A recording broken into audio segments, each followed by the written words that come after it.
आपने बहुत सी जॉब की वैकेंसी देखी होगी जिसमें कि तरह तरह की जॉब के ऑफर दिए जाते हैं। लेकिन क्या आपने कभी भी ऐसी किसी जॉब के बारे में सुना है या फिर देखा है जहां पर प्रेग्नेंट करने के 10-15 लाख रुपए दिए जाते हैं? ऐसी महिलाएं जिन्हें किसी भी वजह से बच्चा नहीं होता है तो उन्हें प्रेग्नेंट करो और 10 से 15 लाख रुपए कमाओ। क्या ऐसी वैकेंसी आपने कभी देखी है?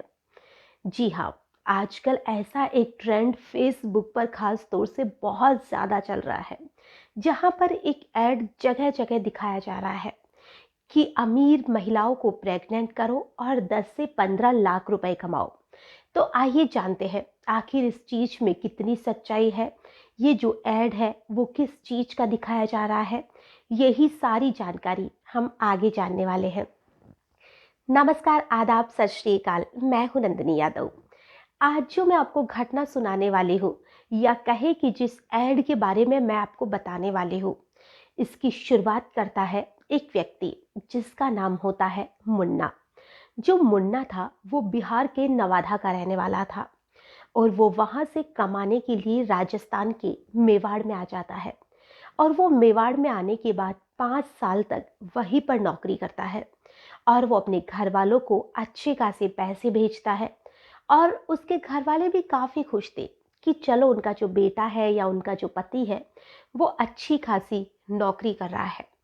5 साल वो राजस्थान के मेवाड़ में रहने के बाद में वापस से अपने गांव लौट आता है। और जब वो वापस अपने गांव आता है तो अपने घर वालों से कहता है कि काफ़ी पैसे कमा लिए, अब मैं यहीं पर रहकर मछली पालन का काम शुरू करूंगा। अब जो ये मुन्ना था वो बहुत ही शातिर व्यक्ति था और इसने आज तक जहाँ पर ये 5 साल काम कर रहा था वहाँ पर ये ऑनलाइन ठगी के जो भी लोग होते हैं उनके कांटेक्ट में आता है और ये दिमाग लगाता है कि लोग किसी को कैसे भी ठग लेते हैं, लेकिन मैं एक ऐसे तरीके से ठगूंगा कि लोग बाग सोच भी नहीं पाएंगे कि आखिर उनके साथ हो क्या रहा है। और ये ठगी का एक बिल्कुल नया तरीका होगा।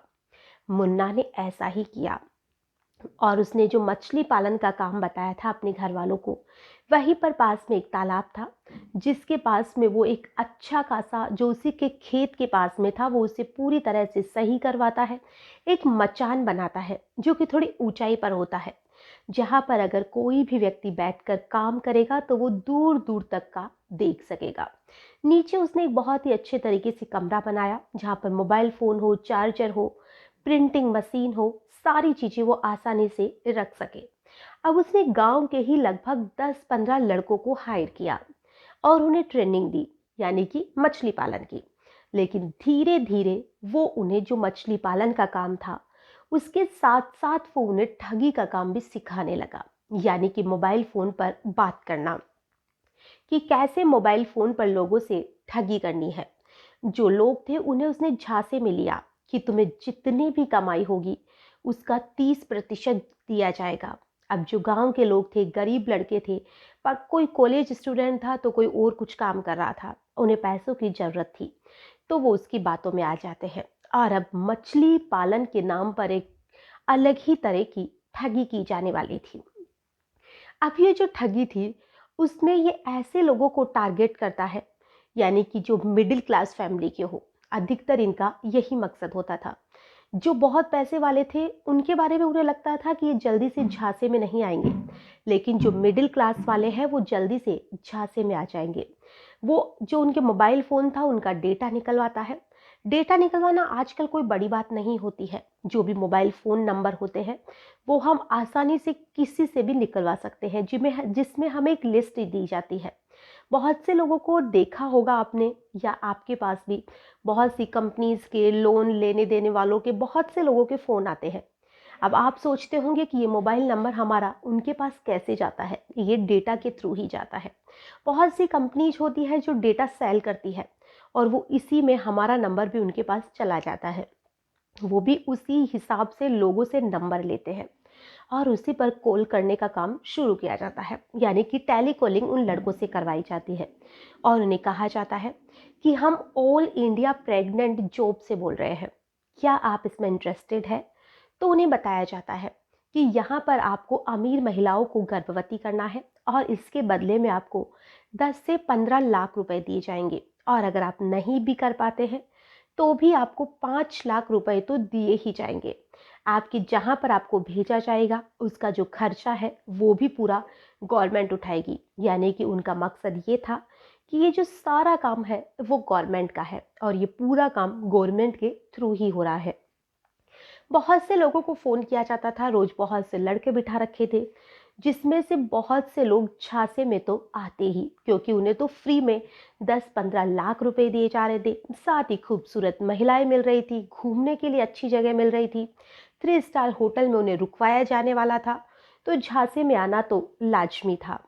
अब ऐसा ही होता है, जिससे भी वो फ़ोन करते और वो हाँ कर देते, तो उन्हें कहा जाता कि पहले हम तुम्हें एक स्टैम्प देंगे और उस पर 100 रुपए का भी हो सकता है या 1000 रुपए का भी हो सकता है।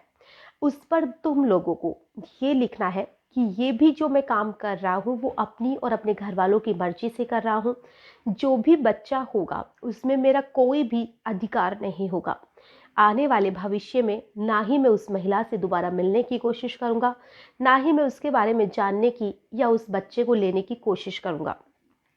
ये बाकायदा पूरी तरह से उनसे स्टैम्प पे लिखवाया जाता है, और बाद में जब ये पूरी प्रक्रिया पूरी हो जाती है तो फिर उन्हें कहा जाता है कि अब आगे की प्रक्रिया के लिए तुम्हें 3000 रुपये देने होंगे, जो कि तुम्हारा सीमन टेस्ट किया जाएगा, और अगर वो सही रहता है तो तुम्हारी आगे की प्रक्रिया शुरू की जाएगी। बाकायदा उस व्यक्ति के पास जो भी वहाँ का कोई डॉक्टर था उसे भेजा जाता था या डॉक्टर को बुलाया जाता था। यानी कि पूरी प्रक्रिया इस हिसाब से होती थी कि शक की तो गुंजाइश ही नहीं थी। 3000 रुपये इस हिसाब से ऐंठे जाते हैं उनसे, और बाद में उन्हें कहा जाता है कि अब तुम्हारी सारी चीज़ें जब पॉजिटिव हो चुकी है तो तुम्हारे 5 लाख रुपए अकाउंट में एडवांस दिए जाएंगे।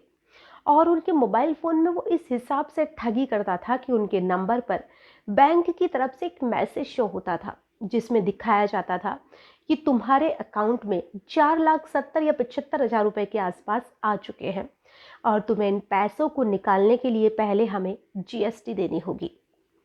और जब जीएसटी की बात आती है तो बंदा सोचता है कि 5 लाख रुपए तो मुझे मिलने वाले हैं, अगर मैं 20-30 हज़ार रुपये खर्च भी कर दूंगा तो इसमें मेरा क्या जा रहा है।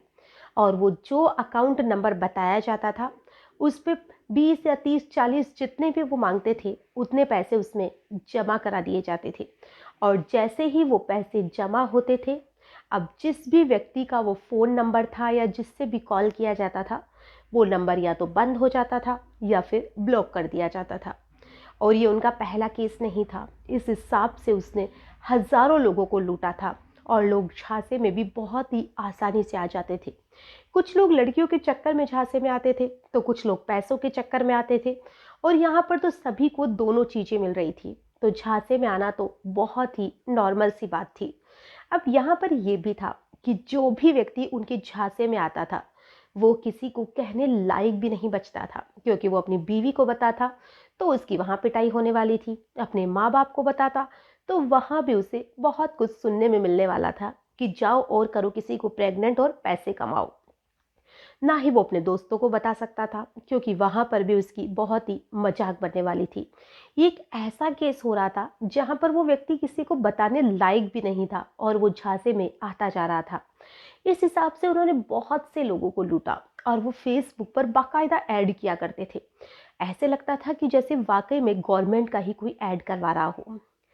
अब एक बार उसी ऐड पर किसी व्यक्ति की नज़र पड़ जाती है जो साइबर क्राइम से रिलेटेड होता है, और वो उसकी पूरी जानकारी जुटाने की कोशिश करता है कि आखिर में ये कैसी जॉब है। और जब वो उसकी पूरी तह तक पहुंचता है तो पता चलता है कि ये बहुत ही बड़ा फ्रॉड किया जा रहा है। अब वो इस जगह के बारे में पता करने की कोशिश करते हैं, वो खुद उनसे कांटेक्ट करते हैं कि हमें भी ये जॉब चाहिए। पूरी जानकारी लेते लेते वो बिहार के जो जहाँ पर वो काम कर रहे थे नवादा में, वहाँ पर पहुँच जाते हैं।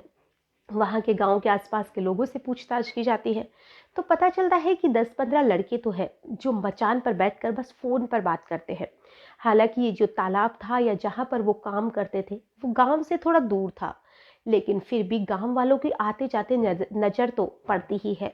और गांव के लोगों की वैसे भी लोगों की लाइफ में जो रुचि है वो कुछ ज़्यादा ही लेते हैं, तो वो ज़रूर पता करने की कोशिश करते हैं कि यहाँ पे हो क्या रहा है, और वो इसी के बारे में सारी बात पुलिस को बताते हैं कि वो लोग वहाँ पर फ़ोन करते रहते हैं। बताते तो यह है कि मछली पालन का काम हो रहा है, लेकिन मचान पर बैठकर वो कौन सी मछली पालते हैं ये हमें नहीं समझ आता है। जब पुलिस उन तक पहुंचती है तो वहां पर कुछ लोग तो वहां से पहले ही भाग चुके थे। जो मुन्ना था वो अपना नाम संदीप सर बताता था, मुन्ना था वो भी वहां से फरार हो जाता है। और ये लोग जो अकाउंट में पैसे डलवाते थे वो भी राजस्थान का अकाउंट होता था, जिससे कि जल्दी से पुलिस समझ ही नहीं पाए कि काम ये बिहार में हो रहा है या फिर राजस्थान में हो रहा है। पुलिस ने इससे जुड़े बहुत से लोगों को तो अरेस्ट कर चुकी है, बाकी कुछ लोग जो है उनकी अभी भी जो तलाश है वो जारी है। और अब तो इसे देखकर और भी ऐसे बहुत सारे लोग हैं जो इसी प्रक्रिया में जुट गए हैं और ऐसे बहुत से ऐड निकालने लगे हैं। अगर आपके सामने भी कभी ऐसा कोई भी ऐड आ जाता है तो आप भी उसे झांसे में ना आइएगा।